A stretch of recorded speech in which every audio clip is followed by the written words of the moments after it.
So the first question I want to ask you is centered around a concept that I personally feel that black and melanated people birth into the world. We're talking about the concept of God consciousness.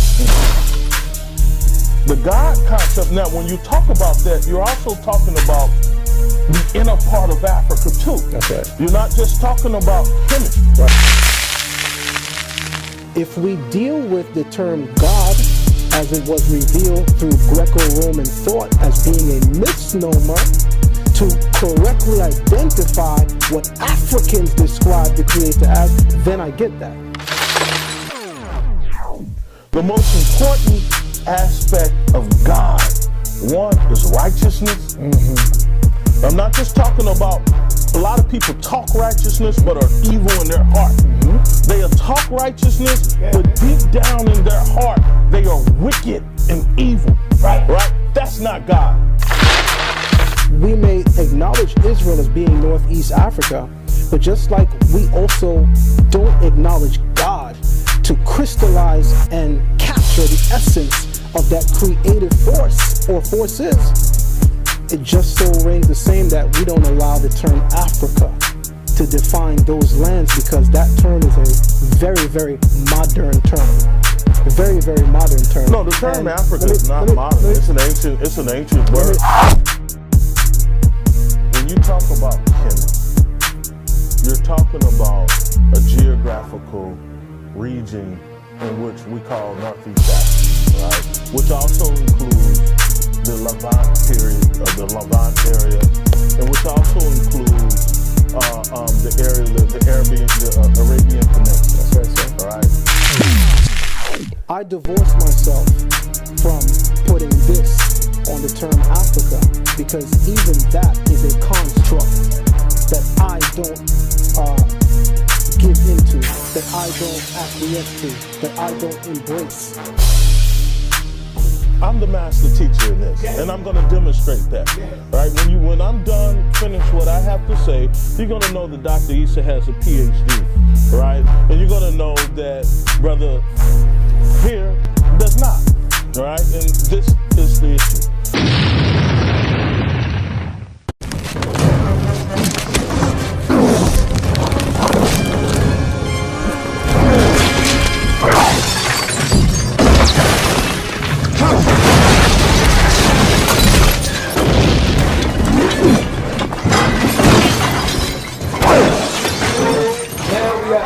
Phase now where you have the most feared Hebrew on the planet, Zion Lexx, and we got Dr. Issa in the building.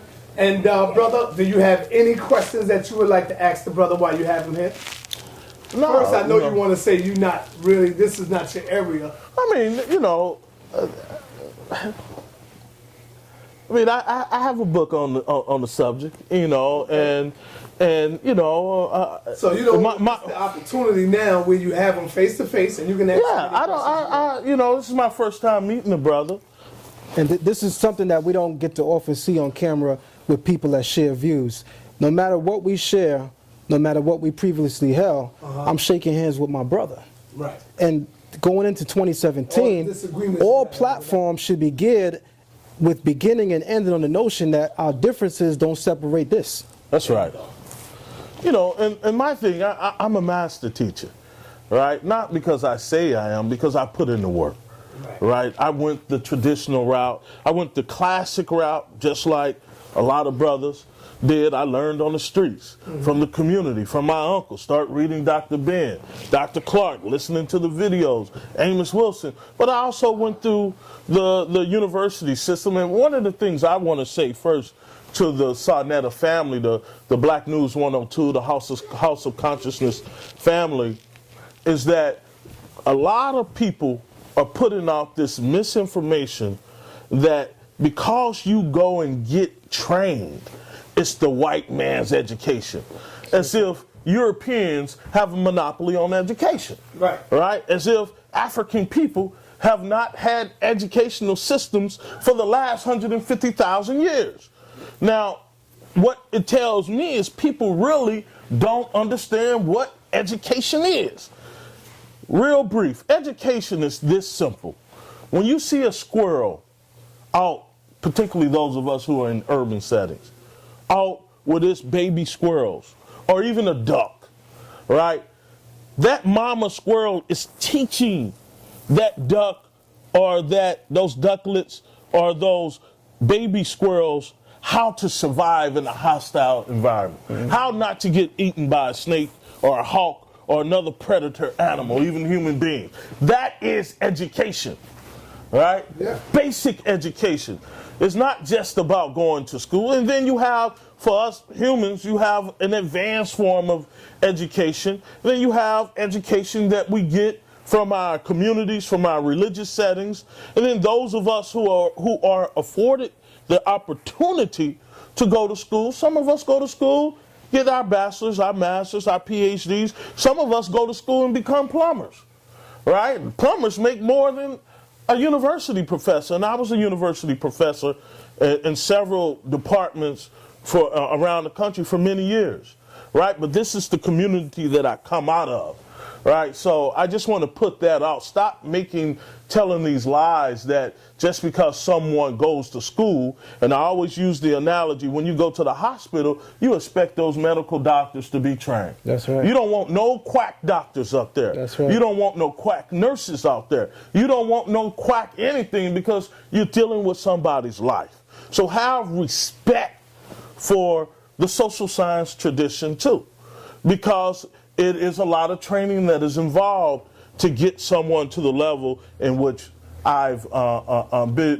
I'm on. And I want to congratulate you for talking to be lecturing up at Temple. The founder of that department of Temple University, African American Studies department, is Dr. Malifia Santik, who's one of my mentors, right? And so I've lectured there before. I had a job there, but word got out, that they had this brother coming, and so they kind of yanked it. But it's all good. All the haters out there in academia, y'all know y'all haters, but it's all good. God got my back. That's right. But no, that department had produced the world's first PhD in Africana Studies. So to be there and lecture like Brother Sunjati and Brother Issa and other cats, that's a big deal.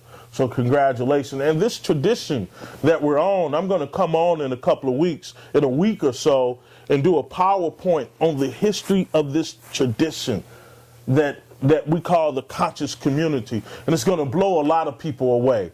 So I just want to make that statement first. Stop hating on people because you got cousins who went to school. You got cousins that are doing real good right now in elementary and middle school and high school. But we got other family members who hate on them because they have decided that they're going to not be in the streets and discipline themselves to go out and get a skill and further their education. We need these skills. So the first question I want to ask you is centered around a concept that I personally feel that black and melanated people birthed into the world. We're talking about the concept of God consciousness, being aware of the God force within you as well as the God force without you, right? That ultimate paradox, right? We know through study, through research, through observation of the past, that God consciousness, as it were, was birthed and brought forth by melanated people. Spirituality, spiritual systems, mystery systems came in this world through melanated, conscious black people. With that being said, there's a new talk in this era that we live in.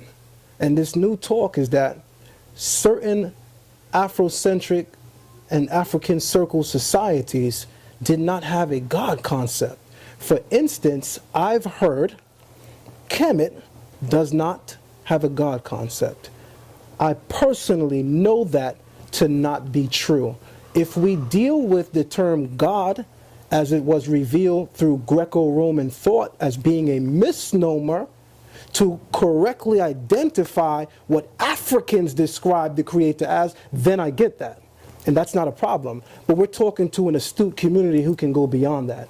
who can go beyond the misnomer and go beyond the label of God and understand what we're speaking about. So now that we understand intelligently the heart of what we're speaking about, I want to ask you a question. Did Kemet have a God concept? If so, how would you define it based on the literature in Kemet? Okay.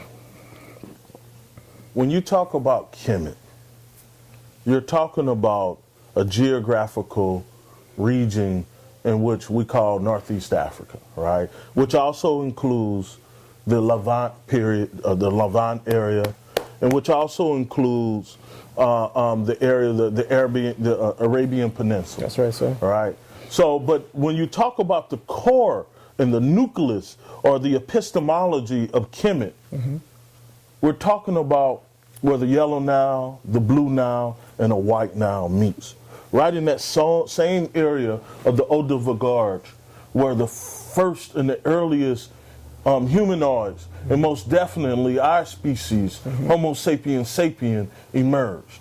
Right? And so, yes, there was a God concept. But the God concept, now when you talk about that, you're also talking about the inner part of Africa too. That's right. You're not just talking about Kemet. Right. Right? Because once the Sahel region dried up, began to dry up, what some people call the Sahara, right? Those people left that area around 18,000 years ago, and they populated.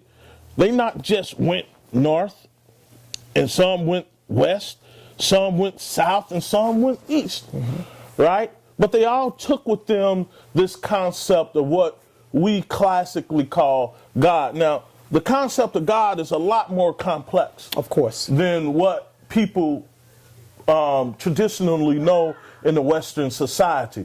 But the most important aspect of God, and I'm going to say this very carefully, the most important aspect of God, one is righteousness. I'm not just talking about, a lot of people talk righteousness but are evil in their heart. They talk righteousness, but deep down in their heart, they are wicked and evil. Right? That's not God. Right?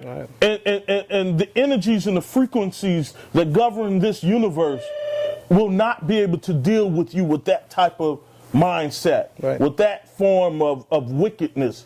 Right? And secondly, the most important part is there is no God outside of you. The most important mystery system is your own level of consciousness that you were born with before you came, before that you were given in the spiritual world before you were manifested as a physical being. There's no God outside of you. Right? And that is Kemet, that is Africa. That the highest form of God is you. It's the human being. Because within you, there's the possibility to do all things. Right? And this is not, this concept existed long before Kemet. We agree. Right? Long before Tasseti. We agree. Long before Nubia. This concept that human beings, that we as humans have the consciousness to do whatever we think we can do. That is God. I don't know about all of this other stuff. Now you're talking to someone, I made over 30 trips to Africa. I've studied in African temples. I went to Kemet, my first trip to Kemet, I was a student at Texas Southern University, a history major student, and I met Dr. Ben in 1993. And I met him through a famous African-American painter. And from that meeting, Dr. Ben gave me two things. He gave me his book, From Abu Simba to Giza, and he asked me, have I been to Kemet? I said, no. He said, gave me a check for $500. That's how I made my first trip to Kemet in 1994. I also went again, I took Dr. Faragee to Kemet with me in 1998, right? And so going there and studying and I spent a lot of time, not just going through the temples, but getting to know the people, right, in which I've done all over West Africa. I was in Ethiopia in 2014, studying with some of the priestly families there who study these traditions, who've been doing this. And some of these families, they've been doing this for 2,000-3,000 years. Mm-hmm. They can trace this back in their own family lineage for 2,000 to 3,000 years, right? So this concept of God is within all of humanity, but particularly us melanated African people, right? So there is no God outside of you, right?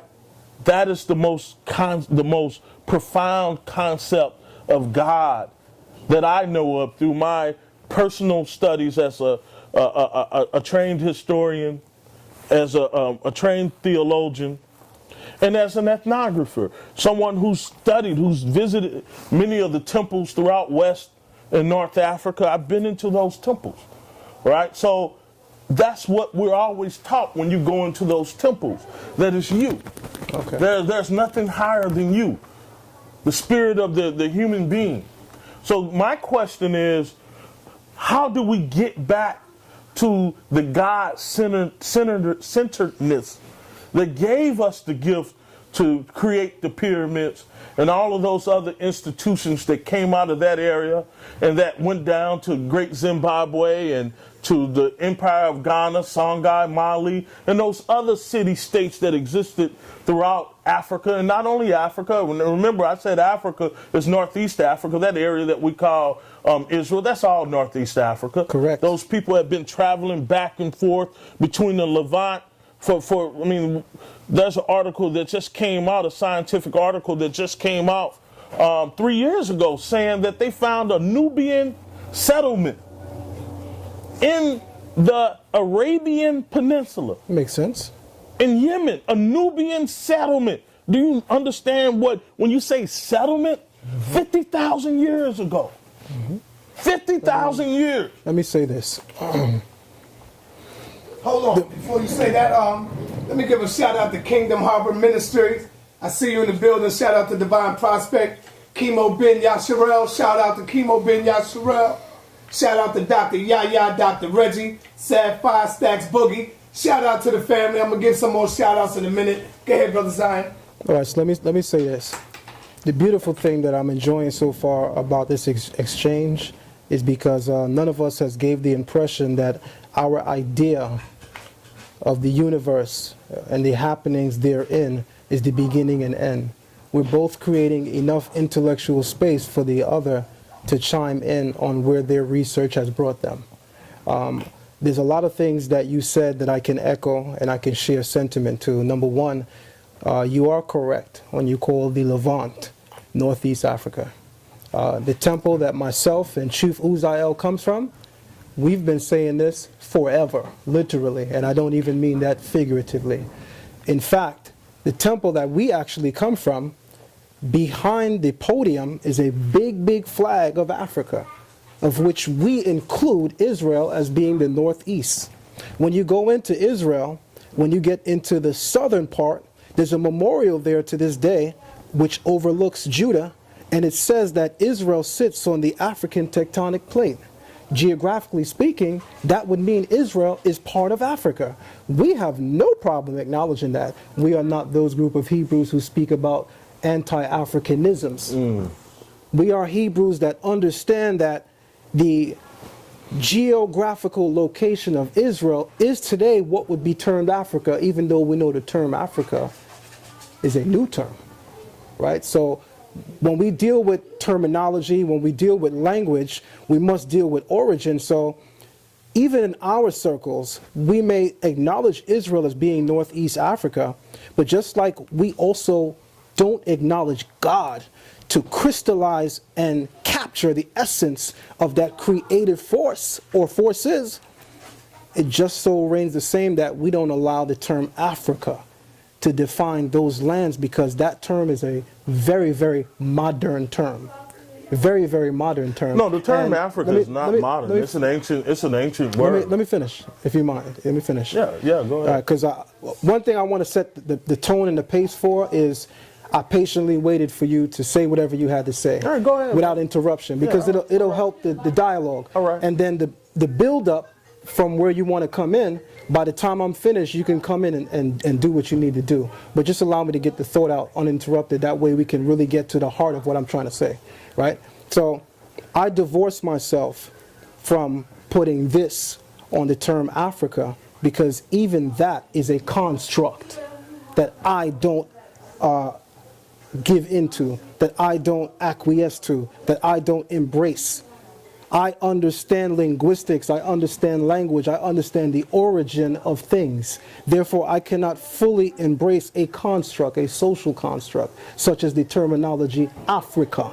I understand that when we speak about the antiquated nations, none of them can be found in their literature as referencing those body of lands collectively as Africa. That's where I come from on that point, and that's why I made the statement. Now, the second thing that I do disagree with you on is the idea that for man, God force or God consciousness is intrinsically insidious, not existing without us. God is not exterior to man. Man is God. Man has that creative capacity and creative ability to function with all of the necessary tools to create all of the grand artifices, be they tangible or be they conceptual, that we see replete throughout the universe. That aspect and point I understand and I grasp.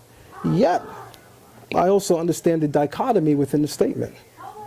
And the dichotomy within the statement that I understand is this. I used Kemet as a vantage point because I would like to focus on Kemet.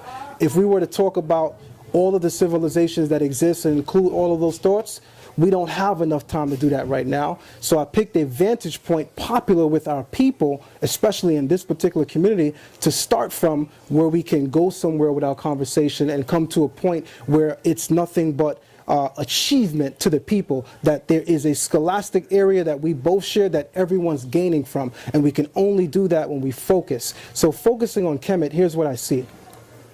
When you look at the literature in Kemet, we do not see man operating independent of the creative forces of the universe.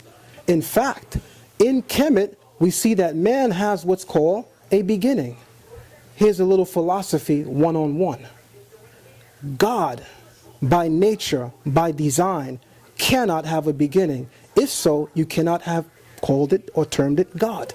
The term God, as we understand it Hebraically, means immeasurable energy, Elohim.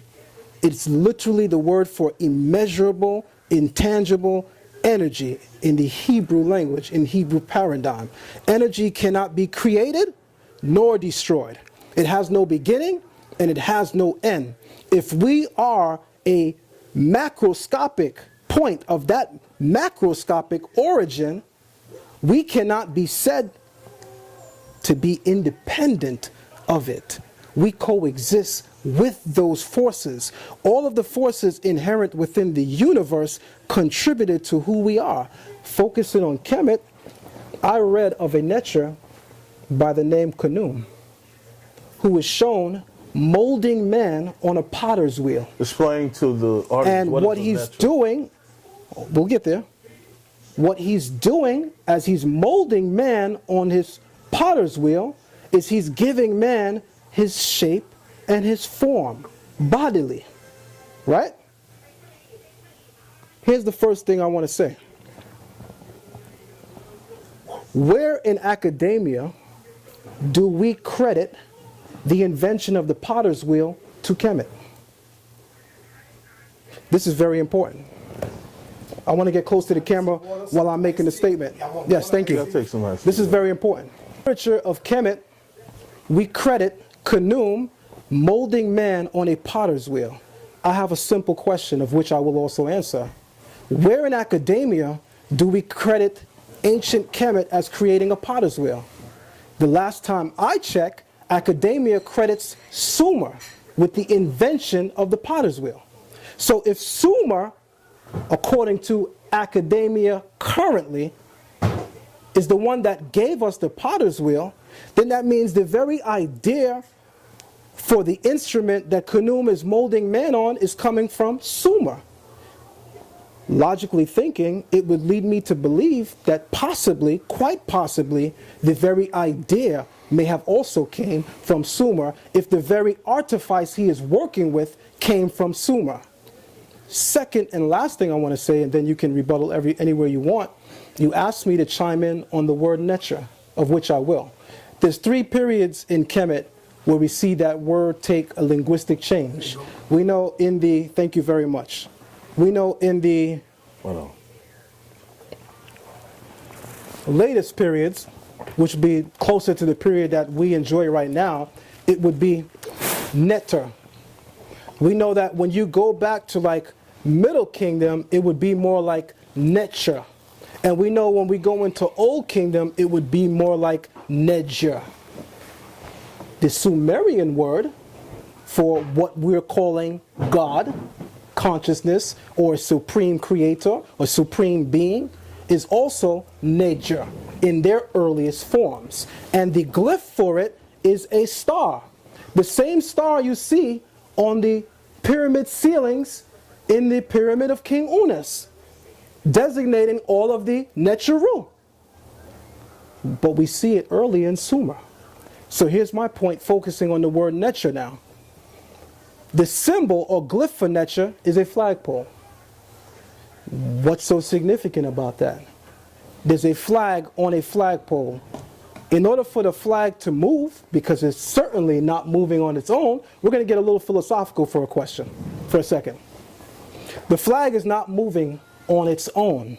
It requires an unseen force acting upon it in order for it to react and move.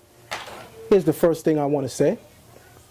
If the ancient Kemetics conceptualize nature, the universe, today they're saying nature, but I'm saying the universe, the creative forces of the universe. If the ancient Kemetics envision and conceptualize the universe being symbolized through the moving of a flag, that means in Kemetic thought, in Kemetic practice, and in Kemetic conception, the idea of God is that it is an ultimate, supreme, hidden, like Amun, the supreme deity of Kemet, an unseen force.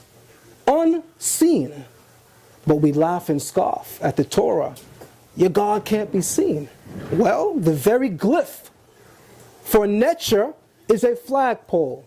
And the idea implicit is, what is that which causes the flag to move? Wind. But then we say, hold on, because we know who did that. That's Shu. Shu is also a neter.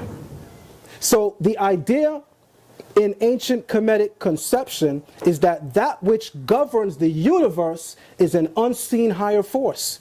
The Torah is saying the same thing. So if your argument is that we got everything from you, that's a whole nother argument. But if your argument is that we got everything from you, but our idea of God is incorrect, then I would call the people making those claims incorrect.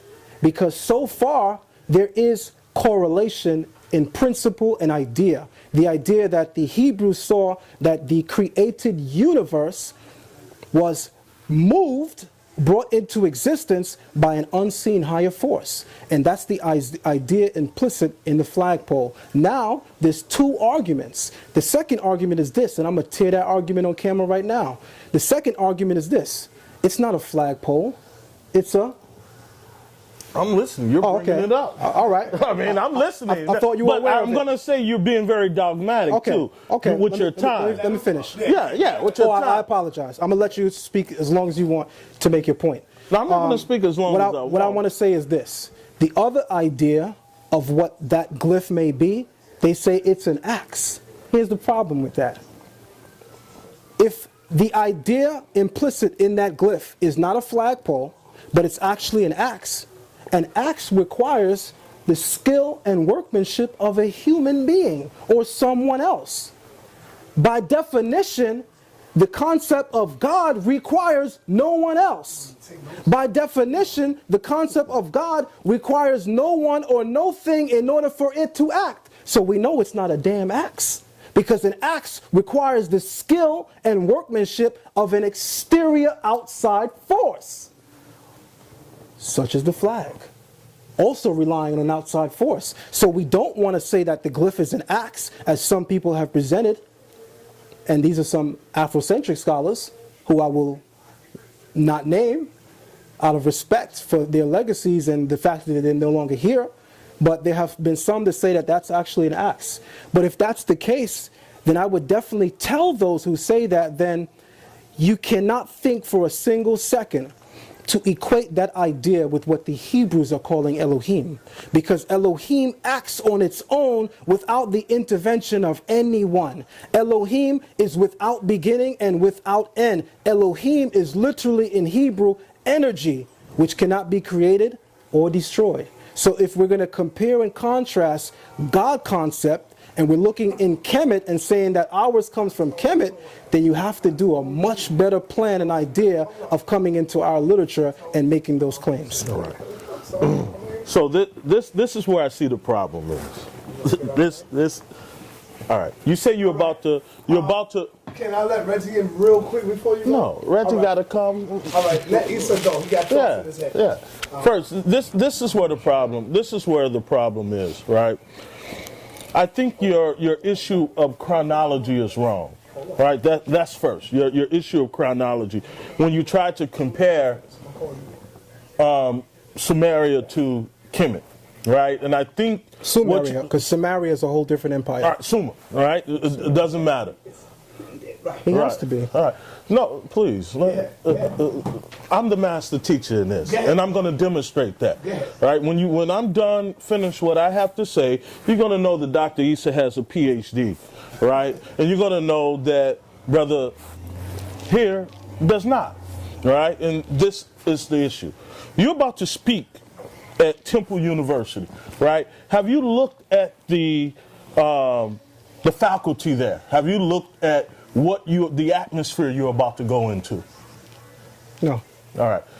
You're about to speak at the African American Studies Department, which is the first PhD in Africana Studies in the Western world, started by Dr. Malifi Asante. Now, this is a book that myself and Dr. Faraghi co-edited based off of a Ghanaian linguistic book. And on the back of the book, it was endorsed by two people, right? The first person is Dr. Malifi K. Asante, PhD, who you're about to go and speak under his guidance. And he said, I think this book should be read by all people interested in the word Amen. You mentioned the word Amen several times. Also, cited in this book on how important this book is to understanding so-called Hebrew history and culture is Professor Cain Hope Felder. You're familiar with him, right? No. Right. Dr. Felder is one of the top, not the top, black theologian in the country. He taught for 30 years at Howard University, right? And this is what he had to say. Timely, provocative, worthy of further and serious consideration. Now, when you go into an academic setting with scholars, real scholars, right, not pseudo scholars, the first thing you do is you look at who's going to be looking at you. You study them, right? Now, if you go on the website of Temple University, you're going to, their Africana Studies Department, you're going to see first Dr. Malifi K. Asante, who's written over 110 books and hundreds of articles, and most of his books have been peer-reviewed. Now, you said that you have 3 books, and I'm going to ask you this, before I get into the issue of chronology. Yeah, because I was gonna say. Hold up, brother. I was hoping. Let me. You chastised me on interrupting you. I know, but so I'm gonna. So chill. But I still did. All right? I still did allow you to get a little point out. So let me say this. No, please, let me respect me the way that I respected you. I will. But I was. You respect me. He also. So now you're not respecting me. I calm back. You corrected me. All right. I became humble. All right. And I chilled. All right. So. All right. So it's my turn. But you still this is my question. I'm going to get you with a few questions. You said you have 3 yet to books. address anything I said. Oh, I'm getting to the fact that you really don't know what you're talking about for me to even address what you're saying. So just chill out. And now, hold on. Notice a direction in the humility. So now I'm going to turn it up too. Because that's what I do. Oh, brother, I've been doing this. I'm going to turn it up too. For a long time. Because we noticed. But let me finish. I kept let me finish. Very humble. You're going to finish. Now, you said that by you the time published. I'm done, we going to know that it don't matter if you a PhD or not, because you ain't got no goddamn belt over here. All right, check this out. Let's get back to what I'm just basing everything. I listen. I'm a great listener. I'm not impressed, but finish, because I'm gonna tear your ass up. All right. Well, it shouldn't be just talk. It shouldn't be talk. I'm calm. You couldn't be calm But because the I brother must just have said said we're something. gonna know that he's a PhD and I'm not. Oh, you're gonna know So, this with that in being- less than with that 5 being minutes said, if you allow me. I'm ready. All right. Let's get it All on. right. Now, in scholarship, and this is to the conscious community, all right? There are various levels of scholarship, but the highest level of scholarship is a peer-reviewed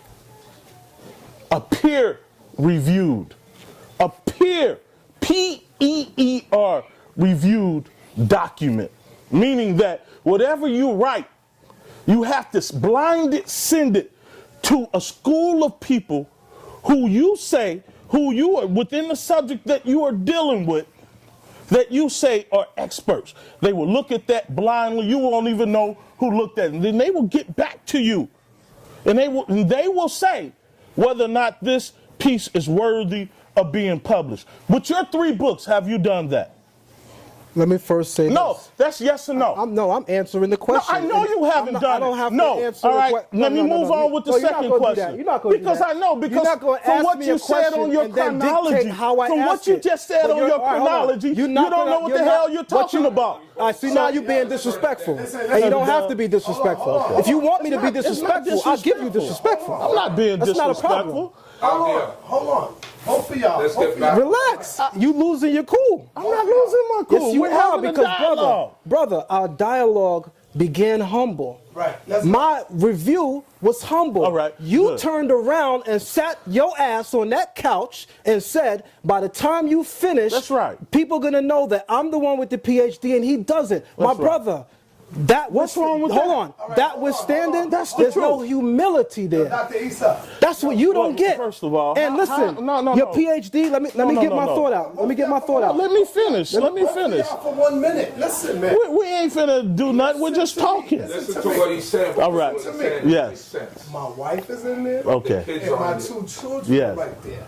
All right. What I'm saying is we don't want to present to the viewers that we can't sit down and have a discussion. It's ridiculous. You don't have to do that, brother. No, it's all right to be disagreeable, but You don't let's have to keep do it that. Respectful. That's all I'm saying. You brother. changed the tone of the We don't conversation. want to call no names. We don't want to call each other names. I'm not calling We don't anybody wanna do names. none of that. Because now they in the chat room going at Zion, going at you. All right. Zion the child. All right. All Issa getting ready to get that work. Issa, we don't want to do that. Let's show them that we can sit together and have a manly discussion. Yeah, but without being insulted with either one of y'all. But what we're not going to do is behave like snakes, right? We're not going to say that we're brothers, shake hands, and agree to a humble dialogue. No, hold on, let me finish. Let him finish. And agree to a humble dialogue, and then say to my brother, which I thought I was, by the end of me talking, the people going to know that I got the PhD and you didn't. Let me just tell you, brother, whether you have a PhD or not, the essence of your character did not show that in that statement that you made. Okay. Your Let me PhD, hold explain. on, No, hold no, on, no, no. hold on. He's being Hold too on, hold dogmatic on. right Your now. PhD And he's been dogmatic conveys from the and shows beginning. itself in the way that you behave and characterize your brother. Okay. If I'm your brother and you are showing me as a brother what your opinion and thoughts are, great and grandy. But there's no need to try to do this with me and you before the eyes of the people. There's no need for that. All right. And I thought Okay, you then. being I a apologize PhD, for- you were better I than that. apologize for that, and we'll start over. I got a little excited, right? But it ain't about. I don't know why. It ain't about. It ain't about. Did I challenge you personally where you felt you had to do that? No. So why did you do that? I want to know. Why did you do All that? right, let me tell you why I did that. Because I saw a video where I saw you disrespect one of our greatest senior intellectuals, Professor James Small. And what did I do, sir? And you said You just treated him like he was nothing. What did I do? No, you treated him like someone of that caliber, a divine living ancestor. He's 70-something years old, who's been in the struggle for longer than any of us have been. I want you to address what I did. Yeah, you just insulted him, even after he begged you not to insult him. What did I do? It's a simple question. You were here. You were sitting right here. Brother, you remember? brought it up. I'm asking you. You're on camera to tell the people. No. You saying that he insulted him on camera? Yes. So serious. He What did said I do? he insulted him. How? So bad. Brother, what did I? All right, it's a simple question. What did I say? The first thing is that you weren't treating him as the intellectual that he is. That's the first thing. 2, you weren't treating him as an elder, right? When I'm among elders, I don't care if I'm right or I'm wrong. I humble myself and I listen. For instance, I'm going to give you a prime example. This summer, let me finish. This summer, no, let me give, I'm not walking circles. All right. This summer, I had a rare opportunity of working with Minister Clemson Brown and Leonard Jeffries, right?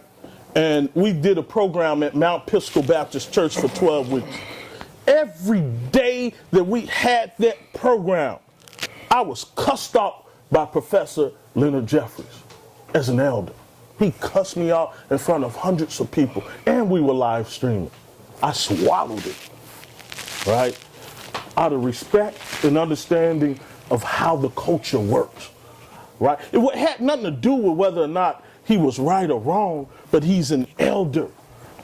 In the culture that I come from, when an elder is speaking, whether they're right or wrong, they speak.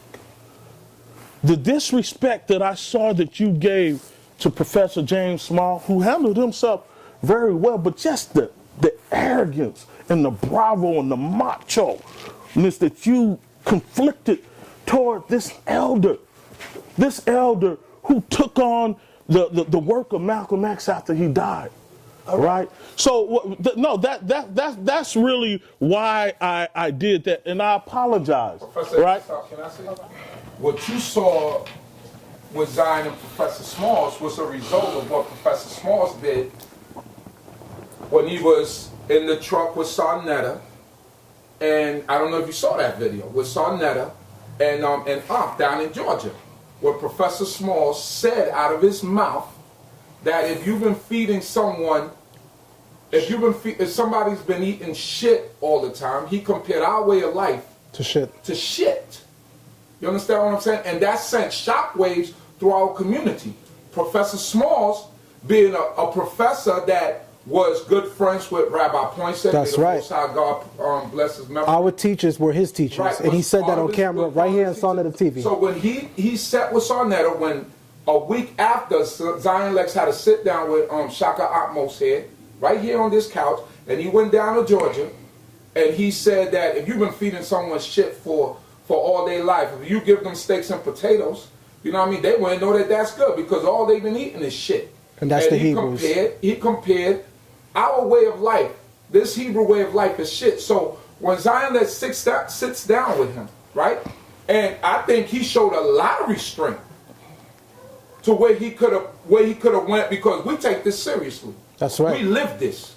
We're not like people in the Kemetic conference that 2 weeks ago they say they screamed Kemet, but they had a Christmas tree in their house. That's right. We live this. I've been doing this since I was 13 years old. Raised up my family doing this. So when Professor Smalls disrespects my way of life and puts it in those words, and a brother like that is representing what I stand for, what Professor Smalls got that day was light in comparison to what some of our elders would have given him. You understand what I'm saying? He showed a lot of restraint and a lot of respect. He asked Professor Smalls questions, and when Professor Smalls could not answer the questions, he got upset. He got upset and said, listen, I didn't come here for that. Thank you. You didn't come here for that, but you had your books, you had this, you had your charts, you had all that stuff ready. So what did he come here for? Now, I don't, in no way or fashion would my younger brother, would I let him disrespect? If he really came off disrespectful, I would have checked him. You would have been the first to check me. And I spoke to him about that. But Professor Smalls, you also have to see what the elder did. in order to understand the way when he came up here and the way that he felt, that he showed a lot of restraint. And that's what a lot of people in the Kemetic community are not understanding. A lot of people are not looking at. You got to go back first before you could talk about when he sat down at that couch with Professor Small. And that's all I want to say, because I don't want to take And let me finish the thought by just adding my thought and say this. I took a lot of flack from the Kemetic conscious community because of my sitting down with Professor Smalls. A lot of people didn't realize this. sa.neter can testify to this. Almost a couple of months prior, Professor Smalls was in Georgia and referred to our way of life as a piece of shit. And since that day, he said that to sa.neter. sa.neter can stop me now if I'm telling a non-truth. Since that day, I said to myself, I want to sit down with Professor Smalls. Why? Because I know that Professor Smalls has in times past told me right in front of sa.neter while Shaka Amos was sitting here that some of the teachers in the Hebrew community were in fact his teachers. So for him to come now and put that kind of level of disrespect on our way of life, knowing that he was taught by these same teachers that who are my teachers, it was very insulting to me and to my community. I said, you know what? Instead of going on camera and doing what everybody does, making a diss video like it's hip hop, I said, he's an elder with extensive knowledge. He is going to be called to the gathering of the masters meeting on the couch in the next week. So if he could deal on the master level with masters, certainly he won't evade questions from a youngster. And I sat on that couch, and sa.neter can tell you, you've never seen me on camera that humble. Never. I allowed the professor to speak. The professor put his hand in my face and said, listen, son, don't do that. And I said, Professor, am I insulting you? What am I doing? I'm simply asking you a question. The professor's body language changed. His hands began to shake, and I calmed down. When the professor left the building, surely I did turn up. But I showed that elder all of the respect that he deserved in that moment. But based on everything, I can't put the same respect that you or others may put on him, because at the end of the day, he said on camera that he did not come to have a debate with me. He did not come on camera to answer my questions, but sitting on his lap, look at the goddamn videos, is a big scroll of a Kemetic timeline that traces back to 8,000. He has a stack of books on the couch, yet the people allowed him to say he didn't come for a debate and he didn't come for an extensive dialogue. When he's sitting there with a timeline on his lap and a stack of books next to him, correct me if I'm wrong, sa.neter, all I asked him was questions, which I had every right to do so because that's what he agreed to come to. He agreed to come and sit down and be asked questions by me. My questions were not arrogant in nature. I did not ask them with a spirit of arrogancy. I was humble. Mind you, what I did cut myself on was when he left, I turned up in a very young man way. Right. Nobody in the Kemetic community can handle me. Your master teachers is running out the building. Yeah, you know, I got the edge off. But you know what? When I got home and I thought about it, what did that do for me? God get the glory for anything that makes me great. I didn't do nothing. And my big brother right here got on me for that. He said, you know what? You messed up. If you would have just shut up and go meet Mfudiji or agree to have another sit down, you would have been seen as the wise one. You know why? Because Professor Smalls agreed to sit down with you. And because you asked him questions, he got upset and unraveled. And it took him off his square. You should have let it be at that. But no, you decided to also include yourself in the L because you had to turn up. I'm a young man. Chastise me for it. I'll take that. But I will not stand for people telling me that I was blatantly disrespectful to that man and cannot even tell me what I said that was wrong. Because when you look at the video, all you see me doing is showing that dear elder who my father, my blood father, has a lot of respect for, and came at me for how I acted after Professor Smalls left. But even he agreed. Why did Professor get so angry at you? He's sitting there with a timeline on his lap. He's sitting there with a stack of books. He agreed to have a dialogue with you. Could it be that the young man may have possibly been able to stand on his square? Maybe that was it.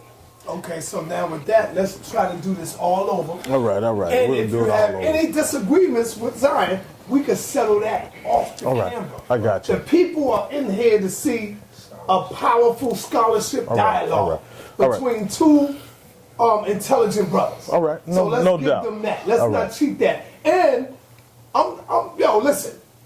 I'm trying to watch the goddamn science after this. This is the payoff, man. And we got to go to Brooklyn. How many minutes we got? How many minutes we got? Giants come on about like a little after 4, but I want to get this over. All right. Yeah, see, 4:30. All right, let me So I make was this trying to- statement. I'm going to make All right. 2 quick statements. It's Go going to ahead, take me less than 3 minutes to do it, Go ahead. and then I'll let him chime in. As I was saying, the highest form of anybody can publish a book, right? You got kids publishing books now, right? The best way to publish a book that's going to stand the test of time is to get it reviewed by a group of people and who you say that you have an expertise in. This is why I tell people I'm not an expert in everything. And no real scholar will say that they are an expert in this. I have an expertise in a particular area of history in which I've taught for more than 15 years on the collegiate level. So the highest level of scholarship is based on your scholarship being blindly peer reviewed. That's one.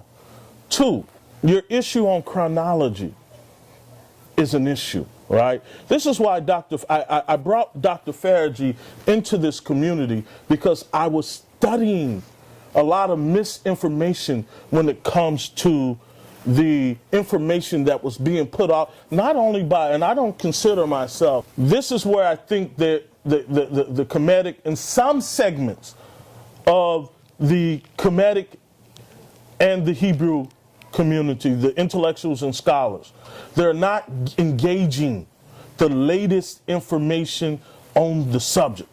And this is why I brought in Dr. Faraghi, not that I couldn't deal with it, but I'm not an expert in that area, because to be an expert, you have to go through the peer review process. That's what makes you an expert. The reason why Issa Imhotep is an expert is because I've seen him go through the peer review process. Not that he has degrees. Dr. Ben didn't have degrees, but they went through that process. That's the process of excellent and the highest level of scholarship is the peer review process. So unless your work that you say that you have written has gone through that process, then it's up for suspect. And I encourage people all the time, look, if you say you're an expert in an area and you have a written work, before you get it published, before someone takes it and destroys it, let it go out to a group within the field that you say you are writing in, and let them review it and help you perfect that piece. So when it goes out to the public, it will stand the test of time. Nobody will be able to deal with it for at least 10 to 15 years. That is the highest level of scholarship. It's not because someone has read a book or 100 books or 1,000 books. It's not because someone has written a book. But you allow the process to work, where you send it out to a group of people and they will review it, right? And they will get back with you and say, this is what you need to do. That's what makes it. Now, with that said, and I'll finish in less than 1 minute, you have to tell me, what are your sources, right? What are your sources? What sources are you dealing with? Is it archaeology? And if it is archaeology, name those sources. If it's ethnography, name those sources. If it's secondary sources, name those sources. You can't just make blatant statements on chronology, on issues of chronology, where I'm sitting and listening. I'm like, oh, this cat ain't even got the chronological events right, right? And so that's what I meant. Now, I didn't mean to, I'm Bravo too, right? I'm not as flashy as you. That's the New York style. I guess I got to get some flashy stuff because you look pretty good in that. And I like the red, black, and green with the gold and the flash. That's a nice mix. But if you are comparing Kemet, the world's oldest civilization, to a younger civilization without properly citing primary sources, right, within your chronological sense of events, then there's going to be problems. There are going to be serious problems. And lastly,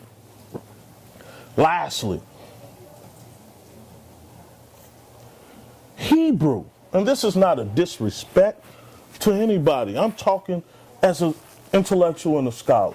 This is why I brought Dr. Faraghi in. But I could have said the thing, but not as eloquent as he is, because he reads and writes in all of those languages, and all of his stuff goes through a peer review process, right? As we stated, to really understand Hebrew culture and Hebrew script, you got to understand Ethiopia.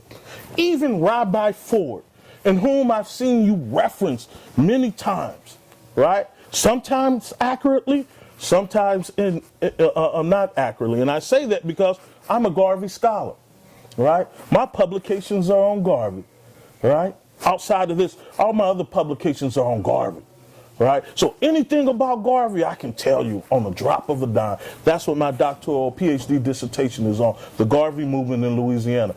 Rabbi Ford left the U.S. in his later years and moved where? To Ethiopia. And what did he do while he was in Ethiopia, right? That Ethiopic script, which is a Cushite script, it's the origins of what we call Hebrewic. That's why I had Dr. Faraghi to come on and run it down, and he gave out sources. Look, deal with these sources. Deal with these sources. Not to be arrogant, so that we all can start dealing with some original stuff from some of the latest scholars in the field, so that our stuff will be tight. So when we get on sa.neter and other places, people are going to say, oh, these Africans got it together. They're not only dealing with the subject, but they're even critiquing our stuff. And I know everybody out there who say that they're scholars have the capability of doing that. And that's my basis. Now, I apologize for being wrong earlier. That was wrong for me, and sa.neter was even worried about that coming in. I didn't tell him what I was going to talk about, but I didn't mean to get you all, young liar. A lot of people don't be seeing it in the background because they think, oh, sa.neter does this. He puts a... No. The first thing I said to you... You told me on the phone. What I said? You said, Doc, I don't know, man. I know Zion, and I know you, and...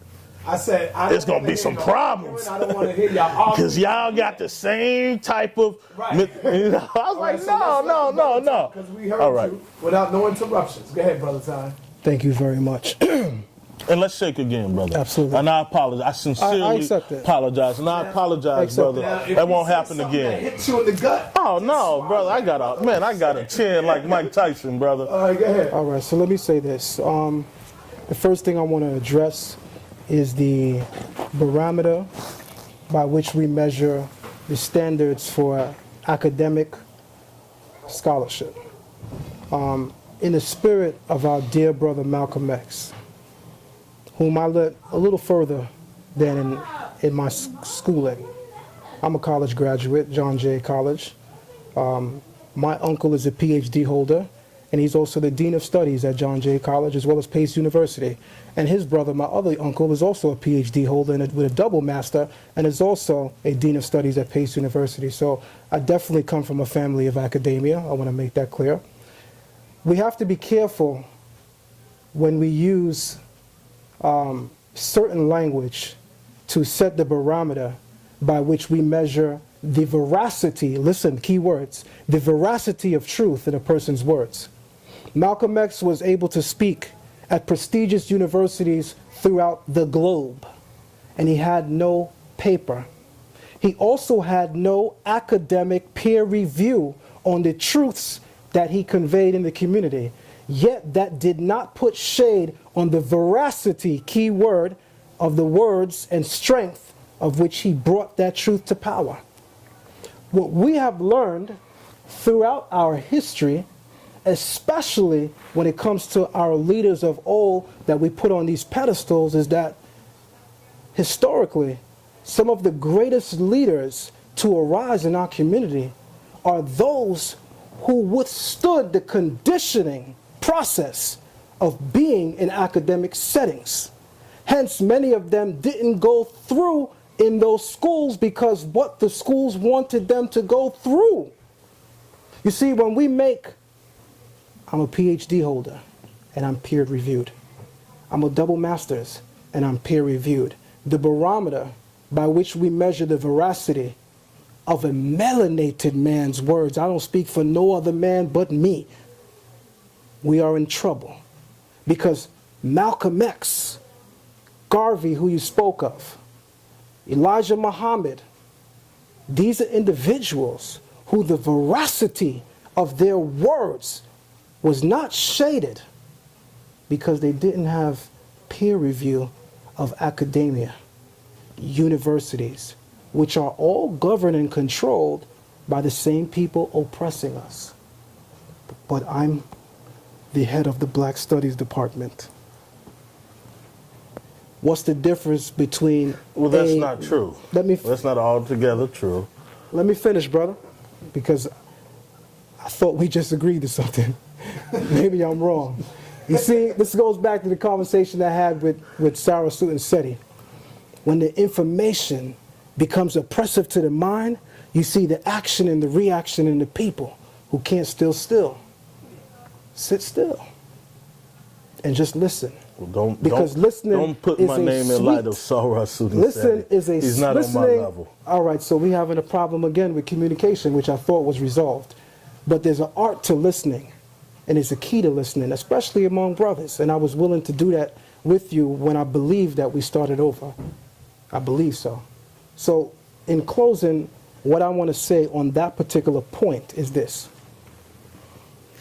My book is not peer-reviewed by college academics. No, it's not. But you know who it is peer-reviewed by? Those in my community who taught me the words coming out of that book, who disagree with some of the words in the book and critiqued some of the words in the book. I didn't just put out a book haphazardly.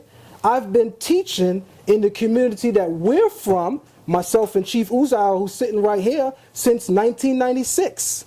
We put out newspapers in our community that I penned and authored since 1996.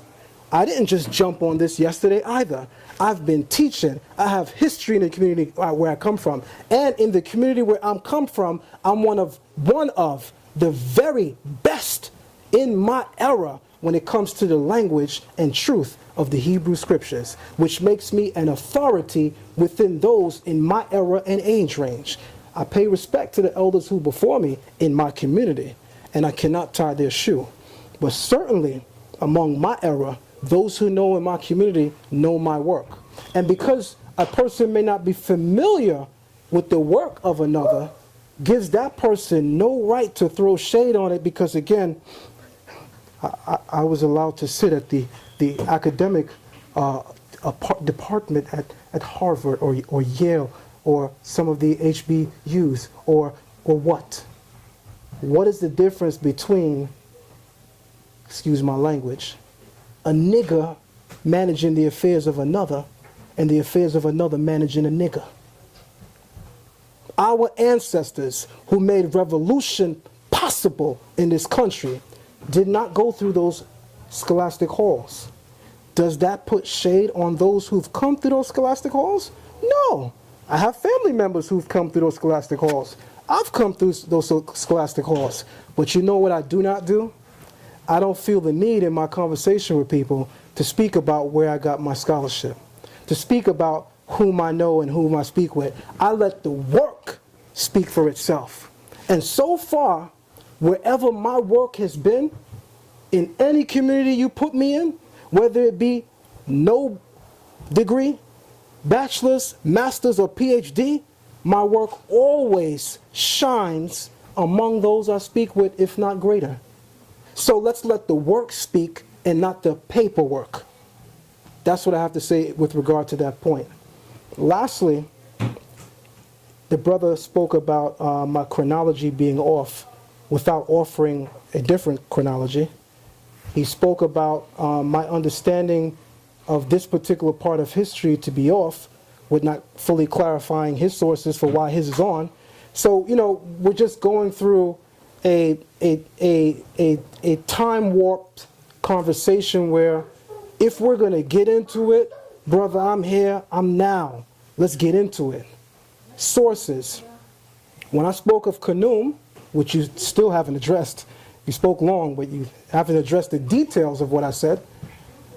When I spoke of Kanum, molding man on the potter's wheel, and I spoke of that being chronologically after it was already done in Sumer, I'm quoting the work of Samuel Noah Kramer, who's one of 3 top authorities when it comes to Sumer. When we speak about using our sources, I'm one of the people in the community to say this. Let's interrogate our sources. Let's interrogate our sources. When we speak of chronology, civilization-wise, who came first, you providing a source for why you're right is not sufficient for why you're right. You have to prove your sources right. So we have people who come here on sa.neter TV that put up on PowerPoint PhD scholars, once again, white academia, black academia, whatever have it, and make them the barometer or the yardstick for why their information must be true, because it came from this PhD holder who said it's true. But we haven't interrogated the work of the author that it's coming from. We just relied on the fact that he has a PhD and he said it.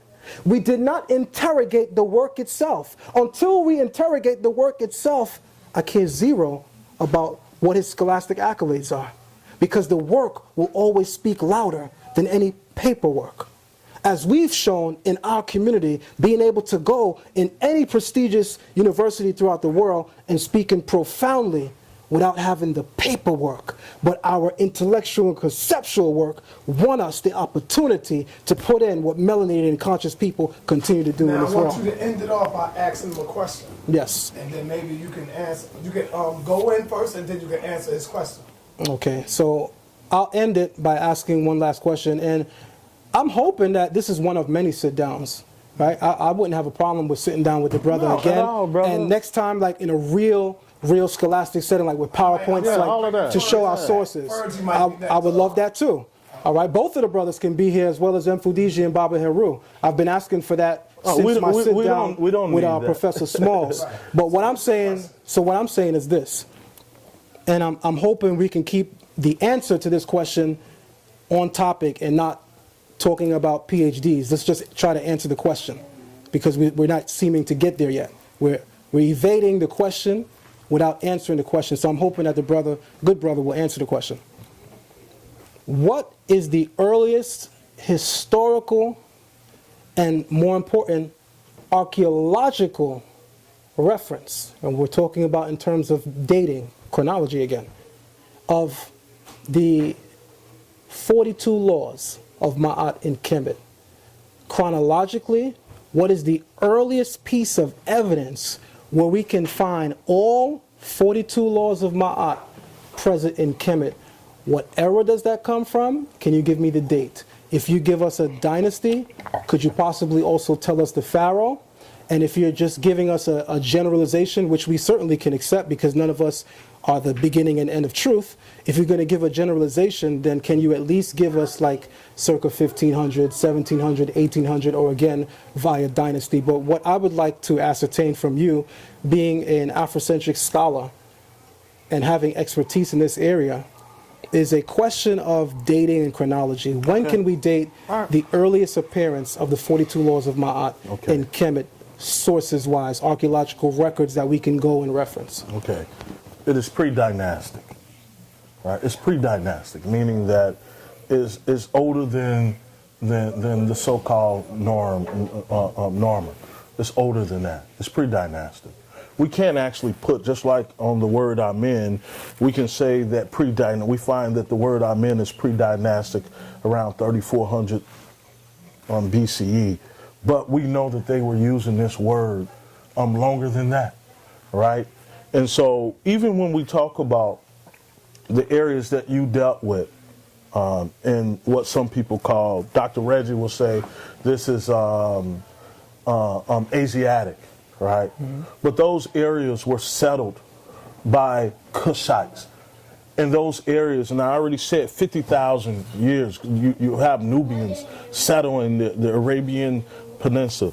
You have Nubians and Cushites. The Canaanites are nothing more, particularly when we're dealing with quote-unquote Hebrew culture, which is nothing more than Ethiopic or other African ethnic groups who settled that area under the 18th dynastic period, right? Because when we look at the sources of what we call Hebrew, we only have two sources, two of the earliest sources. Those are the Dead Sea Scrolls and the Septuagint, right? All at around 200 BCE, right? This is all we have. This is all we have. We don't have anything outside of that. And you cannot use a document that has been proven to be historical fiction and nationalist propaganda. You can't use that document as an actual recorder of real life events. And lastly, I heard you mention the word Elohim several times, right? And I even, when we talked on the phone the other day, I did something which I always do. I share information. I sent you an article on the God Yahweh, right? In which... Check that out. Did I check out what? The article I sent you on Yahweh. Yes, I checked it out in brief, not in full. Okay, so you could definitely delete it. Well, this is what I would suggest that we do then. What I would like to do is look at the works that you publish, right? That makes sense. And I'll give you a copy of what we have. I will give you a copy. I'm all out, but I have Dr. Faragee. He has a few copies to send you a copy. And your stuff can be found on, you say Barnes & Noble? Barnes & Nobles. As well as Amazon. Right. That's where I think where we should start then. Right Sounds there. Good. That's fair. And then let's come back. Okay. Right. And let's hash it out solely on the sources. Again, I want to apologize to the community. I was not getting Bravo in the sense that you started taking off your jacket. I was like, oh, what's going on? Is this New York style or what? But I was for me, that would be the equivalent of a brother saying, let me roll up my sleeves and get to work in. Listen, at the end of the day, you are my brother. And I want to give you a shake of hand again. You are my brother. No doubt. We may have differences, right? Yeah, but those differences are still going to cultivate. Our differences cultivate growth. Yes. Because we will not fully understand the vantage point from which we think if you did not hear my difference of opinion. Yes. So I invite that. But I just want to in closing say this about the brother's response, if I can. And he can certainly take out a quick 60 seconds as well, because I'm going to try to make it as brief as possible. So I asked you a very specific question. I asked you, can you date the earliest archaeological reference to the 42 laws of Ma'at? You did not answer the question within the earliest archaeological dating, so I want to make that clear for the record so that people at least understand that, because those who understand philosophical argumentation, you understand that a person can walk you around circles without addressing a point, and it's actually an art and skill to do that. It's actually an art form. I was actually trained in that, so I know it when I see it and when I hear it. And you, as a listening audience, have to weigh in and listen and say, was the question answered? If he asks me a question and I do not answer it, then you have to take note of that. If I ask him a question and he does not or cannot answer it, then you have to take note of that. Our good brother told us that the earliest referencing to the 42 laws of Ma'at is pre-dynastic. But I said referencing, as in archaeological evidences that we can measure right now. He provided no sources. So that basically lets you know it does not exist. What he could have and should have done was been accurate enough to at least say the earliest rendering is from this period and here is where we can find it. Because then everyone would at least accept that. Until you do that, what you're doing is called walking around an intellectual circle of which you're going to meet me at every point. Just like a square can fit in a circle because it has 90 degrees and it's equivalent, no matter where you walk me around this intellectual circle, I'm going to meet you at every single point. I am very meticulous in what I do without the PhD. All right. No problem, brother. You just said that your family have PhDs, so you do give credence to that. to run a university setting, you need those type of skills to do that. We don't deny that, right? We don't deny that. You We need don't that. deny that. You need that. So there's a reason why people get Right. skills. You're skilled in something. sa.neter is skilled in something. I'm sure this brother is skilled in something. So. Would you take a question from my brother? He's been dying to ask you just one question. No. What I want to do, to keep it scholastic, right? What I would like to do is examine your sources, right? Because your sources right there will give me everything that I need to do. Meaning you want to see the book? Yeah, I'm going to see the books. Okay, so you'll wait. I'm All going right. to order all the right. books. And you know what I respect about what you said? And this is going to come with no shade whatsoever. What you said is scholastically genuine, right? Because you're asking to look at my body of work that I've produced so that you can be able to verify it. You can be able to witness to what I'm saying from my vantage point and be able to interrogate it. And that's what you should do, right? Because if we're speaking about one another's points of view without interrogating our sources, then we're really not getting anywhere. And it does at some point become a battle of the egos. Yes. So I certainly understand that. But all I ask when I sit down with anyone is let's be scholastically fair.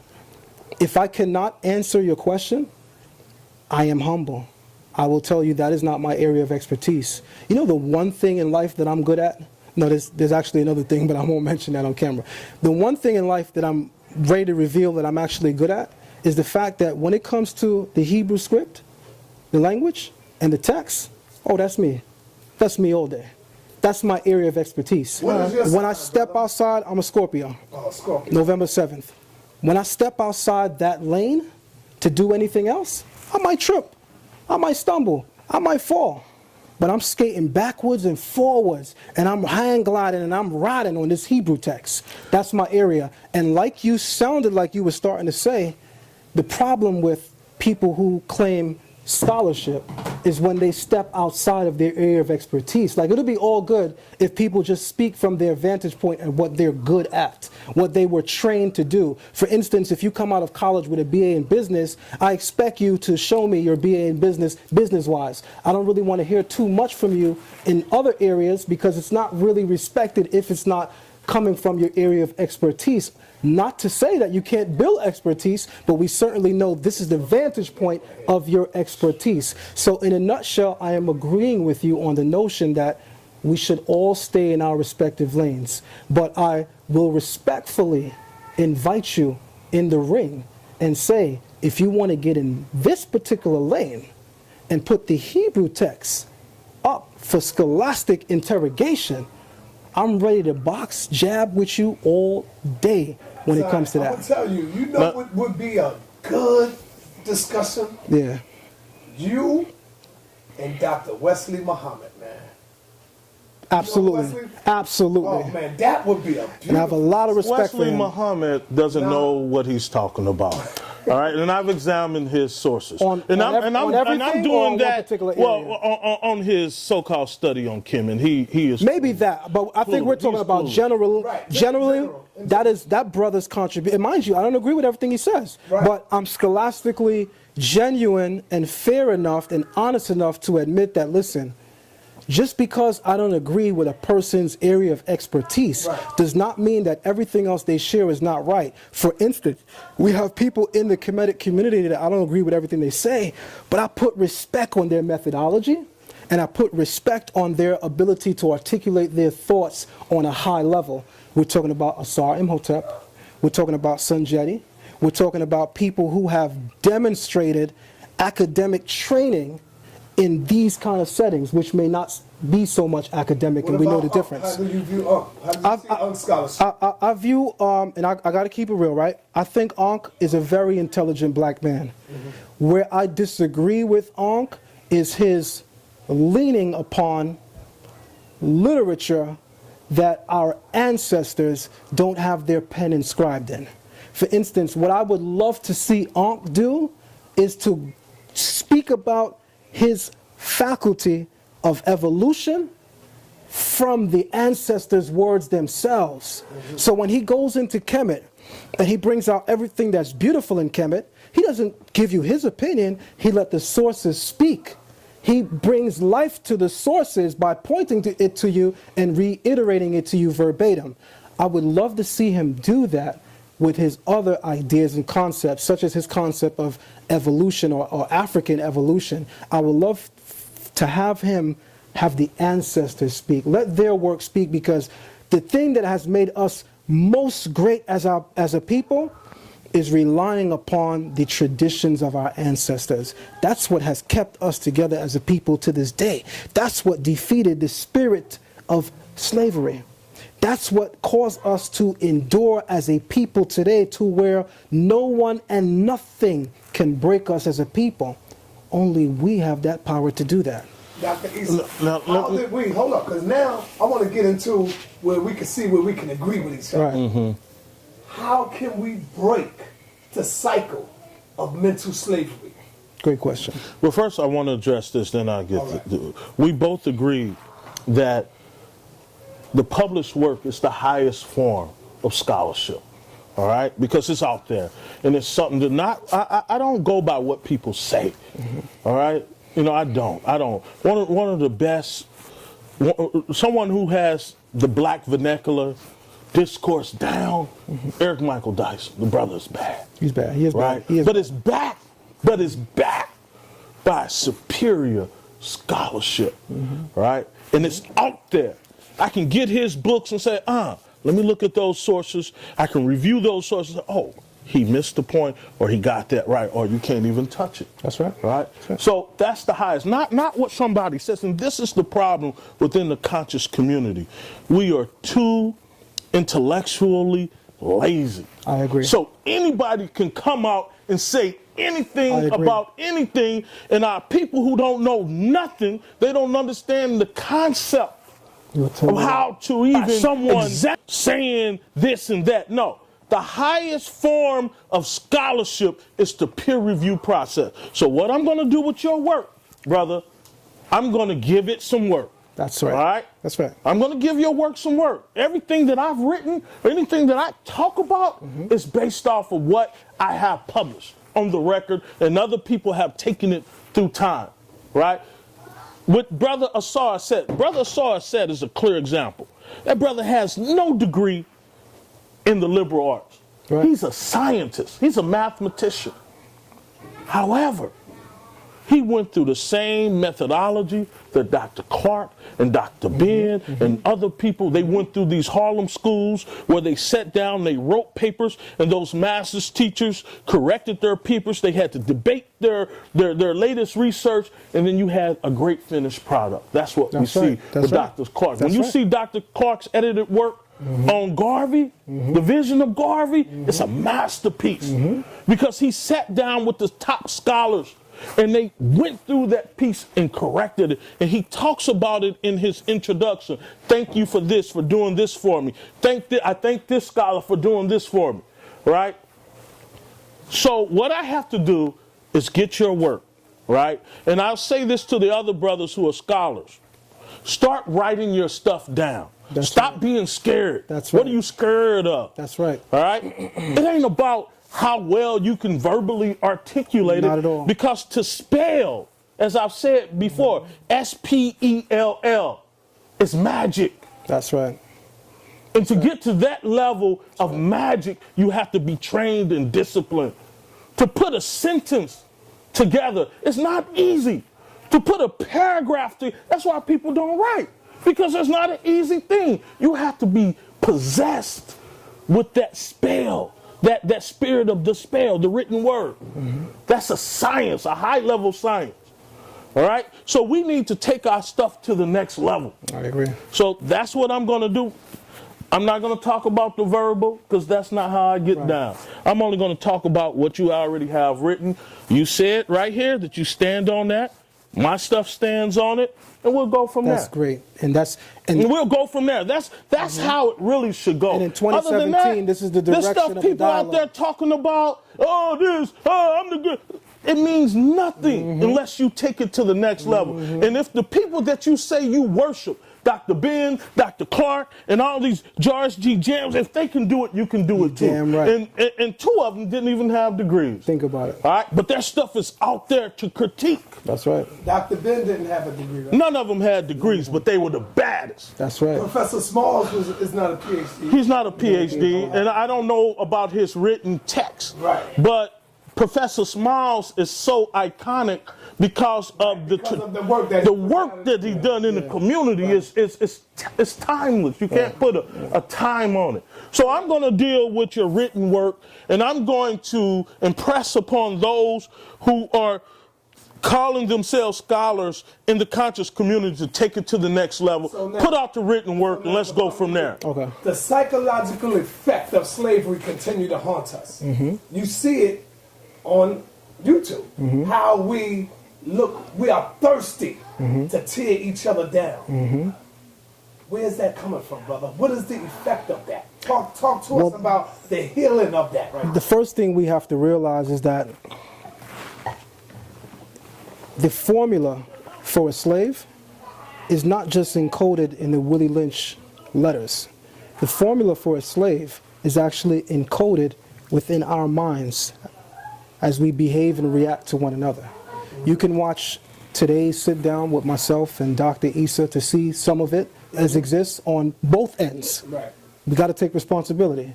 You can look at any dialogue in our community and see that that formula exists not just, again, in the Willie Lynch papers, but in our own minds.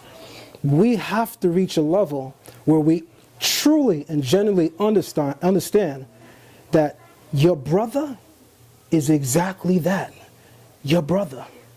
And you must become his keeper. By keeper, we're also meaning his guard, meaning that fundamental rule, that golden rule, love your brother like you love yourself, right? We don't have that in our community right now, at all.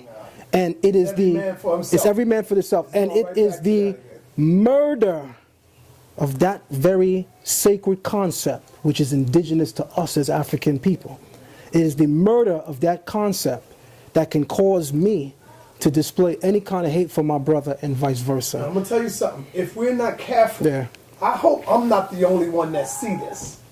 But if we're not careful, even though we say Willie Lynch was not a real figure, but the words, when you read them words, you can look at it and see it manifested in the community. Listen. So what I'm looking at right now on YouTube is the elders versus the youth versus the elders. I see that shit happening right before our eyes. No, it's out of control. You got a group of young kids are now showing no level of love and respect for the older ones that been here. And then, and I see the elder ones is going back, like trying to get that respect back, but they don't have no respect. And if we're not careful, they move you know what this is? What this is? I mean, I hope I'm not the only one that sees it. You're absolutely right. Everybody's saying it. Even Umar, what Brother Umar said when that whole thing with him and Seti, the first thing he said, we need to have a council of elders. And he didn't say nothing wrong. And there's nothing wrong. And like I was telling the brother, Professor Leonard Jeffrey, somebody I worship. We worked together this summer. It was a pleasure. I catered to him whenever I see him. But he cussed me out every damn time. Called me in front of everybody. And I swallowed it. I had to. It wasn't right. See, you better than me. No, but that's the tradition.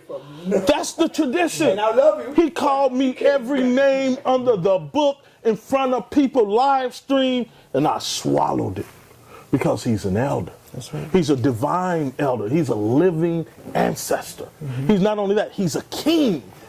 He's an actual king. He's a king in West Africa. But let's get back to what I said about how do we begin to deal with that. This is what I'm saying. Last week I got on and I said we have to elevate ourselves from conscious community to what? Conscious nation. I like that. All right? Yeah. When you start talking, because when we talk about the kingdom of Judea, we talk about those city-states that came together to make up Kemet, right? We're talking about nation building. And to have nation building, you got to have checks and balances. Absolutely. Right? You have to have traditions in place that everybody respects. Right. And if you don't respect it, then that's a major problem. And something could happen to you. That's right. Right? Right. I know this. I know through my travels in the villages in Africa, I don't care how bad an elder can walk out of the street naked. You don't know what spirits he's carrying on him. You can't say anything. You can't condemn that person. You just can't do that. Let me say, it is disrespectful. Let me say this. Because all of us are going to be elders one day. Let me say this. And when I speak, I try to speak in my lane. So I try to draw from my area of expertise, which would be our Hebrew literature. We put and emphasize a lot of respect on elders in our culture. We certainly do. One of our golden rules is to show respect to those who are before us in age and experience. One of the laws within the Torah is to rise before the gray head or the hoary head, the person with experience and age and wisdom. We rise. So in our temple and in our community where we come from, and he can tell you, he's sitting right there, and he can stop me if I'm telling something different than we've observed the last 25 years, and him longer than that. When an elder walks in our room, if we know them or not, if they are Hebrew Israelites or not, we rise. We use the words in our language, kumu b'vakwisha, rise please, and the entire congregation rises. We've done that for complete strangers when they walk through the door, as well as the heroes in our community of age and stature when we walk through the door. But there's something else that our Torah speaks of. You see, everyone that's old is not coming with wisdom. Everyone that's old has not achieved that experience with a genuine application of their experiences. What do I mean by that? There's a proverb in the scriptures of the Torah which says, the gray hair is a crown of glory if it is achieved through wisdom. What does that leave room for? There's people that's old and way out the box. There's people that's old and crazy as hell. There's people that's old and wicked as hell. The Proverbs within the Torah says, the hoary head or the gray head is a crown of glory if it is achieved through wisdom. Now, does that mean that the Torah is also leaving room for us to disrespect a person because they didn't behave wise? No. So guess what? Behind the scenes, I got chastised for turning up after the professor left. Verbal chastisement, first from my brother and from other people in the community. And I had to take it because within the principles of our Torah, they were absolutely right to do so. But as equally as we put respect on a crown of glory within your old age, coming just from your experience, is as much as we put it when that person with that experience is behaving with those experiences which should have brought them to a state of wisdom. So I don't want to take that away from the work of Professor Smalls, and the only thing that I can say is, I hope me and him could sit down one day and come on camera and right that wrong before the people, and have an opportunity to really, really show brotherhood. And that's what I want to hear. You know, because I don't care if the person is Chinese, that's right, European. If you're an elder, you're an elder. That's how it is now. You know, I'm 48. I'll be 78 in 30 years. You're 11 years older than me. Right? So I know that I want to treat people the way I want people I treat people. I want people to treat me the way that I treat them. That's right. Right? And so to me, even for me, that's why I said when Professor Jeffries, he's an elder. He's been through it. He's seen more than I've seen. I wanted to be like him. I wanted to be like Clark growing up. Right? And they told me what to do to be like them. That's right. Right? I can't, even in their old age, you know how we get when we get older, right? We forget things, we feel we can say anything, and we do. And that's right. Right? That's right. So, but because of our years on this earth and our experience, they have a right to say that at that time period. They have that right.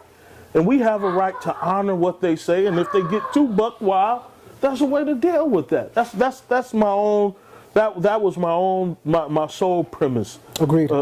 Is to deal with that. And everything else, like we said, we're going to deal with things correctly. That's right. It's not about what you say when it comes to the scholarship. Put it down, because once you put it down, you open yourself to be interrogated. That's right. Even me. I have a piece that's coming out on Garvey with 30 of the top Garvey scholars that just met in April in Richmond, coming from all over the country. And they critiqued my paper to the point where I didn't agree with 90% of what they said. Right. I didn't. But it's but right. that's the process. One day Right? you got to tell your history. Yeah, we'll do that one day. But One right day. now, I want y'all to close out. I want All right. you to close out first, and then Zion, because he's the guest. All right. For the you know. Yes, sir. I'll deal it real Close quick. out now. We got to move to back to nation state consciousness, right? And once we do that, because to run the nation state, you don't have a lot of time for foolishness, right? What we see that's going on in the conscious community, it's only because we don't have, as Dr. Clark said, what Garvey came to do for us is to remind us of our nation state consciousness, that at one point in history before enslavement, we ran our own city-states all over Africa. We ran it. We had kings, but they were not totalitarian dictatorships. They were checked by councils of elders. They were checked by the military. They were checked by the women's group. They were checked even in Africa today. A king can be stripped and beaten if he's out of order. If he goes totally against the principles of I've seen it with my own eyes. Right? There are checks and balances in the system. And in order, so when we got these young folk going around talking about a lot of stuff, they don't know what they're talking about.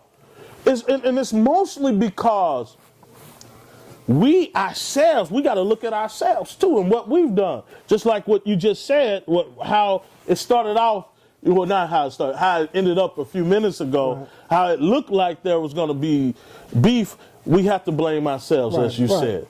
Right? And so, yes, there needs to be a council of elders. Brother sa.neter, you are the leader in this black conscious movement, social movement that's on social movement. You are the leader in this. And I think that you should be sincere, as you already were, and say, hey, I'm going to call a date, Black History Month.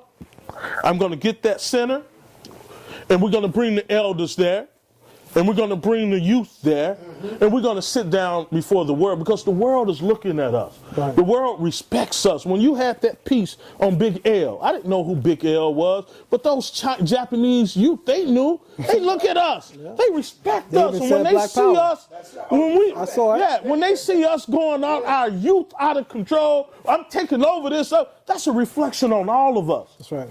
That's a reflection. So I think that's what you should do. You should take the lead. You are the grandfather of all of this. That's what I've been saying ever since I've met you. This is you the grandfather of this. All of these cats come out because of you. You created all these platforms. All these monsters. You should bring everybody together.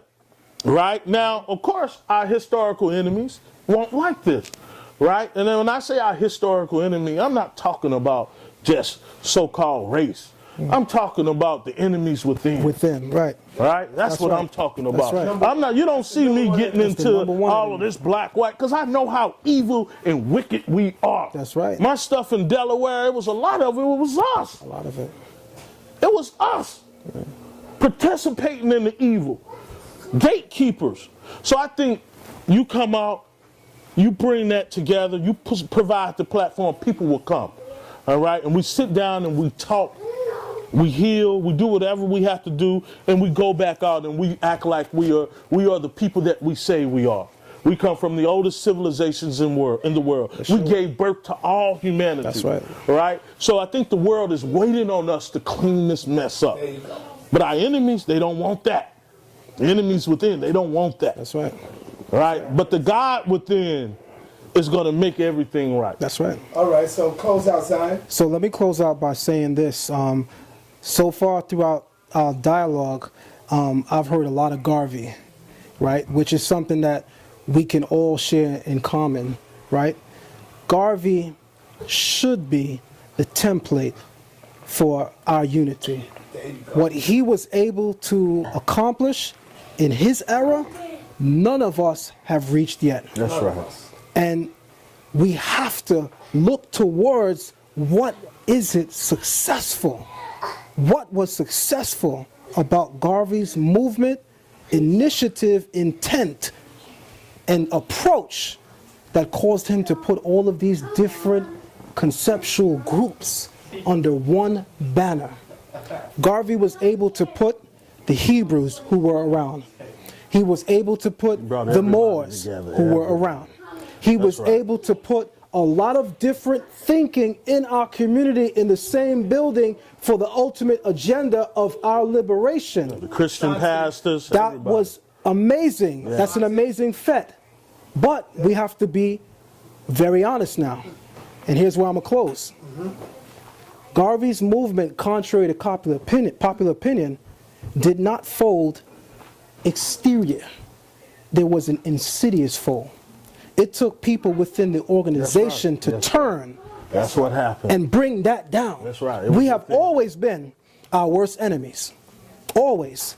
So in the solution, the answer to our problem is looking at the elephant that they faced. You see, it is not an impossible fet to put all of these different brilliant minds in one building. Garvey showed it can happen. It's not impossible to get all of our communities united for our liberation. Garvey showed it. What we have to realize is that when you get all of these brilliant minds in one room, there's an elephant in that room. And that elephant says, which way should we go? Because I say salvation is in Kemet, and I say salvation is in Hebrew thought, and I say salvation is in Moorish thought. The elephant in the room of united black people is the direction of our spirituality that has to be confronted. And it has to be confronted from the point of view that we have always been measured in terms of our greatness as a people, insidiously our spirituality.